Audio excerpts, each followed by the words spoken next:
যে মৌলানা ভাসানীর জন্ম না হলে পাকিস্তান হতো না, পাকিস্তান না হলে বাংলাদেশ হতো না, বাংলাদেশ না হলে আজকের আমাদের এই অবস্থা হতো না। তার অনাদর দেখে খুবই কষ্ট লাগে, খুব খারাপ লাগে। আজকে সকালে যে পত্রিকাগুলো পড়লাম তেমন কোনো পত্রিকাতেই হুজুর মৌলানা ভাসানীর খুব একটা উল্লেখ নেই। দু একটাতে আছে খুব ছোট করে, একটা দুটাতে দেখলাম সেই ভিতরে। অতি সম্প্রতি বাংলাদেশে একটা মারাত্মক পরিবর্তন হয়েছে, কিন্তু অতীতকে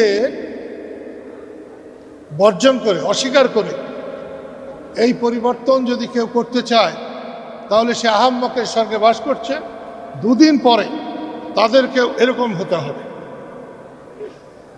মানুষ খুব আশা করেছিল, কিন্তু গত এই 3 মাসে মানুষ সে আশার মতো ফল পায় নাই। সাধারণ মানুষের যে উপার্জন, তারা বাজারে যেতে পারছে না, তারা স্ত্রী পুত্র পরিবার নিয়ে খেতে পারছে না ভালোভাবে। তারপরেও মৌলানা আব্দুল হামিদ খান ভাসানী, ওলিয়ে কামেল, এরকম অলি, এরকম জনগণের বন্ধু এই উপমহাদেশে খুব কম আছে।